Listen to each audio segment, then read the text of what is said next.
Hello my dear student, मेरा नाम है संतोष और स्वागत है आप सभी का आपका अपना प्यारा सा छोटा सा एजुकेशन प्लेटफॉर्म 12th ज्ञान में। मेरे दोस्त मेरे भाई, यदि आप 2026 में बिहार बोर्ड इंटर का एग्ज़ाम देने वाले हैं तो आज का जो सेशन है, आज का जो क्लास है आप सब के लिए काफ़ी स्पेशल होगा, क्योंकि आज के क्लास के अंदर हम लोग यह डिस्कस करने वाले हैं कि क्लास 12 जो काव्य खंड का दूसरा चैप्टर है जिसका नाम पद है, जो कि सूरदास के द्वारा रचित है। क्या सूरदास जी के द्वारा लिखा हुआ जो पद है, पद के बारे में आप टोटल डिटेल डिस्कशन करेंगे। और इसमें हम लोग आज क्या करेंगे, जितना भी आपका कवि परिचय है जिससे कि ऑब्जेक्टिव प्रश्न एग्जाम में पूछा जाता है, और इसके साथ ही साथ हम ब्रदर जी VVI जो ऑब्जेक्टिव पॉइंट है ना, सभी का डिटेल पूर्वक सॉल्यूशन करेंगे। और मेरा विश्वास आप लोग क्या है, मेरा 100% गारंटी है कि इस वीडियो को यदि आप शुरू से लेकर के अंत तक देख लेते हैं तो 2026 का जो आपका एग्जाम होगा इसमें जितना भी ऑब्जेक्टिव पूछा जाएगा मेरे भाई, इससे बाहर नहीं आएगा। मैं 100% गारंटी के साथ कहता हूं। तो आपसे बस एक छोटा सा रिक्वेस्ट करना चाहूंगा, आप लोग क्या कीजिएगा, वीडियो को लाइक नहीं कीजिए, चैनल को सब्सक्राइब नहीं कीजिएगा, कोई भी दिक्कत नहीं होगा। पर आपसे रिक्वेस्ट है मेरे भाई, आप लोग क्या कीजिएगा, इस वीडियो को शुरू से लेकर के अंत तक देखिएगा। और यदि 2026 के एग्जाम में आपको 400 प्लस नंबर लाना है ना, तो इस चैनल को लास्ट में जब आपको पसंद आता है तब आपको सब्सक्राइब करना है, लेकिन सबसे पहले क्या करना है, वीडियो को शुरू से लेकर के अंत तक देखना है। तो चलिए आज का क्लास बिना टाइम का इन्वेस्ट किए मेरे दोस्त स्टार्ट करते हैं। बस आपसे एक छोटा सा रिक्वेस्ट है, आप लोग शुरू से लेकर के अंत तक जरूर देखिएगा। तो चलिए सबसे पहले हम लोग पेज को अपना मैक्सिमाइज करते हैं। और जैसा कि आपको पता है कि 12th ज्ञान जो आपका चैनल है ना ब्रदर जी, यूट्यूब चैनल है, इस पे हम लोग क्या करवाते हैं सॉल्यूशन। सबसे पहला कि जितना भी आपका सब्जेक्टिव क्वेश्चन रहेगा चैप्टर वाइज, चाहे वह गद्य खंड का हो या काव्य खंड का हो, सभी का सॉल्यूशन करवाते हैं। और VVI ऑब्जेक्टिव पॉइंट चैप्टर का जो होता है लेखक परिचय या कवि परिचय, सभी का सॉल्यूशन करवाया जाता है। तो सबसे पहले कवि परिचय देखेंगे मेरे दोस्त मेरे भाई, इनका कवि परिचय। तो उस कवि परिचय के बारे में देखें तो आपका जो होता है पद 1, जो कि किसके द्वारा लिखा गया है, सूरदास जी के द्वारा लिखा गया। क्या सूरदास जी के द्वारा लिखा गया है, तो एग्जाम में क्वेश्चन पूछा जाएगा। ठीक है, तो चलिए इनके बारे में बात करते हैं। सबसे पहला देखते हैं क्या ब्रदर जी, सबसे पहला मेरे दोस्त मेरे भाई हम लोग यहाँ पे देखते हैं इनका जन्म। तो सूरदास जी का जो जन्म हुआ ने 1478 ईस्वी में अनुमानता मतलब अनुमानित एक अनुमान लगाया गया कि लगभग 1478 ईस्वी में, क्या 1478 ईस्वी में सूरदास का जन्म हुआ। ठीक है, और इनके निधन के बारे में बात कर लेते हैं। इनका जो मृत्यु हुआ 1883 ईस्वी में। कब, 1883 ईस्वी में। काफ़ी मोस्ट इंपॉर्टेंट है और एग्जाम में क्वेश्चन इसे पूछ लिया जाता है। आपको कभी भी इग्नोर करना ही नहीं है, क्योंकि हम आपको बताएं ना, हमेशा आपका जो चैनल है ना ब्रदर जी, इसका नाम है क्या है, 12th ज्ञान है। क्या 12th ज्ञान है, तो 12th ज्ञान जो चैनल है ना, आप सबको हमेशा एक सही डायरेक्शन दिखाने का प्रयास करता हूँ। और मेरा 100% गारंटी है कि इस वीडियो को शुरू से लेकर के अंत तक देखेगा, एक भी ऑब्जेक्टिव नहीं छूटेगा। ठीक है, उसके बाद अगला क्या होता है कि जन्म स्थान के बारे में बात करते हैं। तो सूरदास का जी का जो जन्म स्थान है दिल्ली के निकट, क्या दिल्ली के निकट सीही नामक ग्राम में। क्या है, याद रखिएगा, एग्जाम में क्वेश्चन पूछ लिया गया था कि सूरदास का जन्म कहाँ हुआ।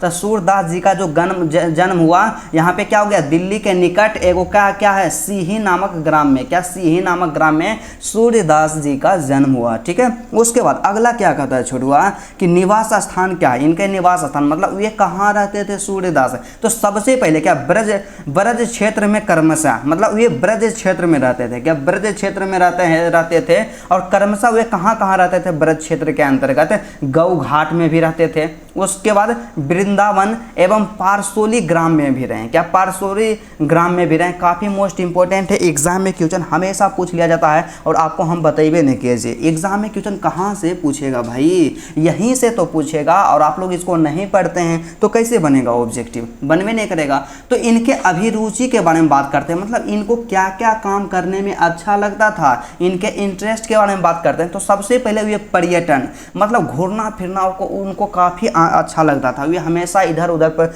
घूमते रहते थे। और घूमने से क्या होता है कि हम लोग जीवन में बहुत चीज़ सीखते हैं। उसका दूसरा क्या है कि वे सत्संग में इंटरेस्टेड थे, सत्संग उनको बहुत ही अच्छा लगता है। और उसके बाद अगला क्या है, कृष्ण भक्ति एवं वैराग्य। क्या कृष्ण भक्ति एवं वैराग्य, मतलब कृष्ण भक्ति में वे लीन थे। और वैराग्य का मतलब क्या होता है ब्रदर जी, उनको दीन दुनिया से कोई मतलब नहीं था, परिवार उरिवार को पूरा त्याग दिए थे। ठीक है, तो इतना चीज़ आपको याद रखना है। उसके बाद अगला क्या होता है, दीक्षा गुरु। काफ़ी मोस्ट इंपॉर्टेंट है, जो एग्जाम में क्वेश्चन पूछ लिया जाता है कि सूरदास के दीक्षा गुरु कौन है, एग्जाम में क्वेश्चन क्वेश्चन पूछा गया है, कई बार पूछा गया है, और इसका सॉल्यूशन ऑब्जेक्टिव का भी करवाते हैं, तो आप लोग ऑब्जेक्टिव का सॉल्यूशन कर लीजिएगा। और इसका पीडीएफ भी मिलेगा, क्या इसका जो पीडीएफ मिलेगा 12th ज्ञान जो आपका चैनल है ना ब्रदर जी, इस पे एक टेलीग्राम ग्रुप इस वीडियो के डिस्क्रिप्शन में होगा, टेलीग्राम को ज्वाइन कर लीजिएगा। आपको पीडीएफ जो होगा बिल्कुल फ्री ऑफ कॉस्ट मिलेगा, किसी भी प्रकार का आपको कोई भी पेमेंट नहीं करना होगा, क्योंकि जब तक आपका भाई संतोष आपके साथ है आपको दिक्कत नहीं होगा। तो इनके दीक्षा गुरु कौन थे? महाप्रभु वल्लभाचार्य। क्या महाप्रभु वल्लभाचार्य एग्जाम में क्वेश्चन पूछा गया है, जितना ज़्यादा इंपोर्टेंट कर सकते हैं, स्टार मार्क लगाना चाहते हैं आप लोग लगा दीजिए, एग्जाम में क्वेश्चन पूछा गया है, ठीक है। उसके बाद दीक्षा काल का मतलब उनका दीक्षा काल कब है, तो वे दीक्षा कब से कब लिए थे, तो 1509 से 1510 ईस्वी तक अनुमान था। क्या 1509 से 1510 ईस्वी तक अनुमान था। अब चलिए उनके बारे में कुछ और विशेष हम लोग बात कर लेते हैं। तो भाई कुछ और विशेष क्या बात करेंगे, तो यहाँ पे देखेंगे कि जन्म से अंधे, अरे माय गॉड, मतलब कि क्या है कि सूरदास जी जो है ना जन्म से अंधे थे, तभी तो उन्हें सूरदास कहा गया है। तो सूरदास क्या थे? जन्म से अंधे थे। बड़े होने पर दोनों आंखें जाती रही। क्या कहें, जैसे जैसे वो बड़ा होते गए उनकी आंखों से कम नजर आने लगा, और उसके साथ ही साथ उनका स्वभाव था वे मृदुल थे, मतलब बहुत कम बोलते थे, विनम्र थे, उनके अंदर कोई भी घमंड नहीं था, निर्भिमानी थे, मतलब अभिमान उनके अंदर नहीं था, भावुक और अंतर्मुखी स्वभाव के विरक्त महात्मा थे। हम इतना याद रखिएगा मेरे ब्रदर जी, एग्जाम में क्वेश्चन पूछेगा। और सबसे मोस्ट इंपॉर्टेंट जिससे कि एग्जाम में क्वेश्चन तो पूछा गया है, क्या है यहाँ पे दोस्त मेरे भाई की कृतियाँ, क्या उनके कृतियाँ के बारे में बात करते हैं कि उन्होंने कौन कौन से पुस्तक को लिखे, और जितना यहाँ पे दिया गया है ना ब्रदर जी सभी 5 स्टार है। क्या सभी 5 स्टार है, इसको स्किप नहीं कीजिएगा।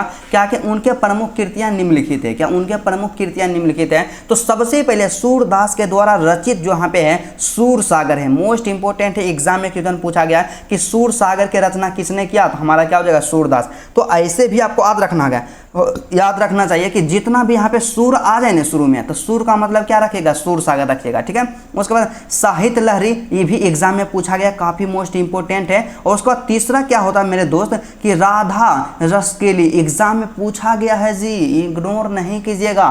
उसके बाद नेक्स्ट यहाँ पे हमारा है कि सूर सरावली, उसके बाद और कुछ लिखा है, लेकिन इतना जो है ना ब्रदर जी यहाँ पे जो भी बताया गया है सभी का सभी, क्या सभी क्या है, VVI है। क्या सभी VVI है, एग्जाम में क्वेश्चन इसे पूछ लिया जाता है। तो सबसे पहले याद करने का ट्रिक क्या होता है कि जैसे ही सूर आ जाए लिखा हुआ, तो सूर का मतलब समझिएगा सूरदास। तो देखिए सूर सागर तो आद आपको हो गया, यहाँ पे सूर सरावली भी आद हो गया, और 2 को याद रखना है कि साहित्य लहरी और राधा रस के लिए, ये भी सूरदास की रचना है। एग्जाम के दृष्टिकोण से मोस्ट इंपोर्टेंट ही नहीं बल्कि महा इंपोर्टेंट है ब्रदर जी, ठीक है। उसके बाद चलिए कुछ इंपोर्टेंट पॉइंट और उनके बारे में हम लोग समझते हैं। तो यहाँ पे सबसे पहला पॉइंट के बारे में डिस्कस कर लेते हैं मेरे भाई जी कि सूर सागर सूरदास की विश्व प्रसिद्धि का प्रमुख आधार है। तो आपसे जानते हैं जी क्वेश्चन कैसे पूछेगा, क्वेश्चन आपसे पूछेगा कि सूरदास की विश्व प्रसिद्धि जो है ना ब्रदर जी उसका प्रमुख आधार क्या है, तो उसका प्रमुख आधार क्या हो जाएगा,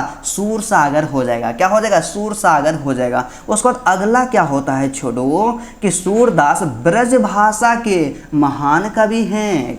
कौन भाषा के महान कवि हैं, तो सूरदास जी जो है ना ब्रज भाषा के महान कवि हैं। और उसके बाद वहीं नेक्स्ट बात कर लेते हैं तीसरा पॉइंट के बारे में कि सूरदास हिंदी के मध्यकालीन सगुण भक्ति धारा के कृष्ण भक्ति शाखा के अनन्य मय कवि हैं। मतलब यहाँ पे सीधा सा याद रखना कि सूरदास जो है ना मध्यकालीन सगुण भक्ति धारा के कृष्ण भक्ति शाखा के कवि हैं। मतलब आपसे क्वेश्चन एग्जाम में पूछेगा कि सूरदास किस शाखा के कवि हैं, तो यहाँ पे क्या हो जाएगा, कृष्ण भक्ति शाखा के कवि है। काफ़ी मोस्ट इंपोर्टेंट है जी, एग्जाम में क्वेश्चन पूछा गया, इसको इग्नोर तो आपको करना ही नहीं चाहिए। इग्नोर करिएगा तो आपको दिक्कत होगा।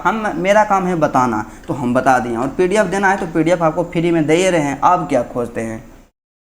उसके बाद अगला क्या कहता है कि सूरदास लीला रसिक के कृष्ण भक्त कवि हैं। क्या सूरदास जो है ना लीला रसिक के कृष्ण भक्त कवि हैं। काफ़ी मोस्ट इंपोर्टेंट है, ठीक है। उसके बाद अगला जो आपका टॉपिक यहाँ पे पॉइंट है ब्रदर जी, क्या है अगला पॉइंट कि सूरदास के काव्य के तीन प्रधान विषय हैं। आपसे क्वेश्चन पूछ लिया जाएगा कि इनमें से कौन सूरदास के काव्य के प्रधान विषय हैं, तो तीन गो काव्य, उनके काव्य के तीन गो प्रधान विषय हैं। तो सबसे पहला विनय, यहाँ पे भक्ति, क्या विनय भक्ति, दूसरा क्या है जी वात्सल्य है, क्या वात्सल्य, और तीसरा क्या प्रेम श्रृंगार है, क्या प्रेम श्रृंगार। मतलब सूरदास के काव्य के तीन गो यहाँ पे प्रमुख प्रधान है विषय है, पहला विनय शक्ति, दूसरा वात्सल्य और तीसरा यहाँ पे प्रेम श्रृंगार है। काफ़ी मोस्ट इंपॉर्टेंट है, एग्जाम में इस तरह का क्वेश्चन हम लोग से अक्सर पूछ लिया जाएगा, तो इसको तो कभी भी इग्नोर आपको करना ही नहीं चाहिए, ठीक है, यदि आप मेरे स्टूडेंट हैं और हमसे पढ़ते हैं। उसके बाद अगला पॉइंट जो है ब्रदर जी, नेक्स्ट पॉइंट के बारे में बात कर लेते हैं। तो अगला पॉइंट हमारा क्या कहता है, तो अगला पॉइंट यहाँ पे है, क्या कहता है कि सूरदास के द्वारा रचित पद जो है ना सूर सागर से संकलित है। संकलित का मतलब क्या होता है कि सूरदास, मतलब सूरदास के द्वारा जो यहाँ पे पद का रचना किया गया है ना, तो उस सूर सागर से लिया गया है। तो एग्जाम में आपसे क्वेश्चन पूछ भी नहीं करेगा जी कि सूरदास के द्वारा रचित पद कहाँ से लिया गया है, तो सूर सागर से लिया गया है। काफ़ी मोस्ट इंपॉर्टेंट है जी। और ऐसे भी 12th ज्ञान जो आपका चैनल है ना, आपको इतना परफेक्ट बना देगा, इतना परफेक्ट बना देगा कि एग्जाम में तो एक भी क्वेश्चन छूट भी नहीं करेगा, क्योंकि आपका भाई संतोष आपके साथ है। और जब हम आपके साथ हैं तो आपको दिक्कत तो नहीं होगा, ठीक है। तो सूरदास के द्वारा प्रस्तुत दोनों पदों में वात्सल्य भाव है। आपसे पूछ सकता है एग्जाम में क्वेश्चन कि सूरदास के द्वारा प्रस्तुत दोनों पदों में कौन सा भाव है, यहाँ पे क्या हो जाएगा, वात्सल्य भाव हो जाएगा, ठीक है। उसके बाद अगला क्या कहता है, अगला पॉइंट है कि प्रथम पद में, मतलब देखिए सूरदास जी के द्वारा जो रचित पद है ना, उसमें दो गो पद वहाँ पे लिखे हैं, ठीक है, पद 1 और पद 2। तो यहाँ पे क्या बोले कि प्रथम पद में दुलार भरे कोमल स्वर में सोए हुए श्री कृष्ण बालक श्री कृष्ण को भोर होने की सूचना देते हुए जगाया जा रहा है। क्या जगाया जा रहा है, मतलब क्या है कि पहला जो आपका पद है उसमें क्या कर रहे हैं सूरदास जी कि कोमल भरे मधुर स्वर में सोए हुए बालक श्री कृष्ण को भोर का संकेत दे रहे हैं कि यहाँ पे क्या हो रहा है, पंक्षियां भी चहचहाने लगी, बछड़ा जो है गाय को मतलब रवाने लगी, मतलब बछड़ा जो है खाने पीने के लिए वहाँ पे तड़प रही है। तो आप क्या कीजिए, उठ जाइए, जग जाइए, ठीक है। तो यही संकेत देते हैं।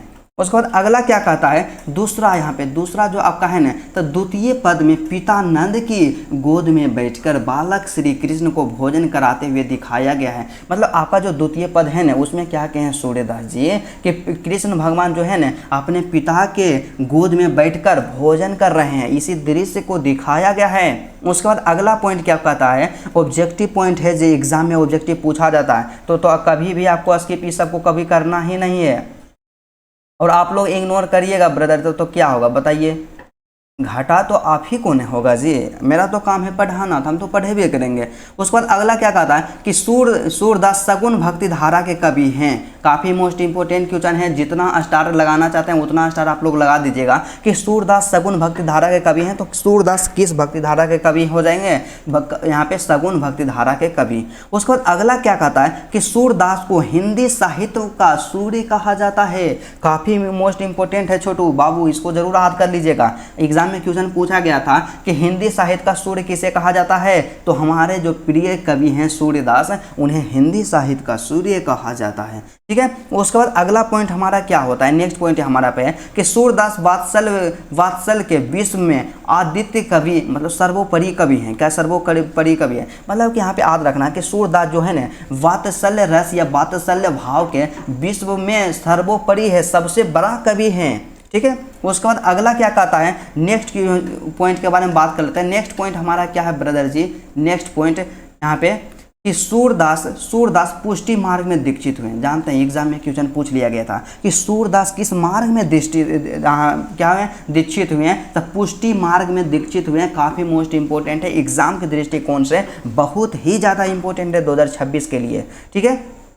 उसके बाद अगला क्या कहता है कि सूरदास के द्वारा रचित सूर सागर, क्या हम लोग जानते हैं कि सूरदास के द्वारा रचित सूर सागर जो है, सूर सागर है की रचना श्रीमद् भागवत की पद्धति पर द्वादश स्कंदों में हुई है। क्या कि सूरदास के द्वारा रचित दो सूरसागर है न, उसमें श्रीमद् भागवत की पद्धति पर द्वादश स्कंदों में हुई है। काफ़ी मोस्ट इंपॉर्टेंट क्वेश्चन है। और सबसे लास्ट पॉइंट एग्जाम के दृष्टिकोण से मेरे भाई मेरे दोस्त कि भगवान श्री कृष्ण सूरदास के पूज्य थे। क्या पूज्य थे, मतलब सीधा सा इसका मतलब क्या समझना है कि सूरदास जी जो हैं, क्या आपके जो प्रिय कवि हैं सूरदास हैं, वो किनकी पूजा करते थे, भगवान श्री कृष्ण के पूजा करते थे, काफ़ी मोस्ट इंपॉर्टेंट है। तो इसी तरह से मेरे भाई आपका जितना भी ऑब्जेक्टिव पॉइंट था, यहाँ पे कवि परिचय था, सबका डिटेल पूर्वक आपको सॉल्यूशन करवा दिए हैं। और जैसा कि आप लोग देख सकते हैं, तो मुझे उम्मीद ही नहीं बल्कि पूर्ण विश्वास है कि मैं 100% गारंटी के साथ मेरे भाई, मेरे दोस्त, मेरे प्यारे बहनें, आप सबसे 100% मैं गारंटी लेता हूँ कि आप लोग क्या कीजिएगा, क्वेश्चन बैंक उठाइएगा,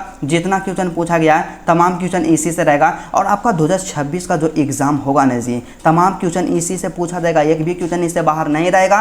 और आपको इसका PDF दे देंगे टेलीग्राम में, व्हाट्सएप ग्रुप, यहाँ डिस्क्रिप्शन में व्हाट्सएप ग्रुप या टेलीग्राम ग्रुप का लिंक है, ग्रुप को जरूर ज्वाइन कर लीजिए। और आपसे हम रिक्वेस्ट एक चीज़ और करना चाहेंगे, यदि आपको वीडियो अच्छा लगा ना छोटू, तो सबसे पहले आप काम की क्या कीजिएगा, वीडियो को आप लोग दिल से लाइक कर दीजिएगा। आपके लिए इतना मेहनत करते हैं। उसके बाद चैनल पे नए हैं तो चैनल को आज ही सब्सक्राइब करके रख लीजिएगा, क्योंकि जब तक आपका एग्जाम नहीं खत्म हो जाए ना, तब तक हम आपका साथ नहीं छोड़ेंगे और हमेशा आपको एक सही डायरेक्शन दिखाएंगे और एक एक चैप्टर करके ऑब्जेक्टिव सब्जेक्टिव सभी का सोल्यूशन करवा देंगे। तो चलिए आज का क्लास यहीं का रहता है, फिर आपसे मिलते हैं नेक्स्ट वीडियो में और नेक्स्ट टॉपिक के साथ। तब तक के लिए जय हिंद।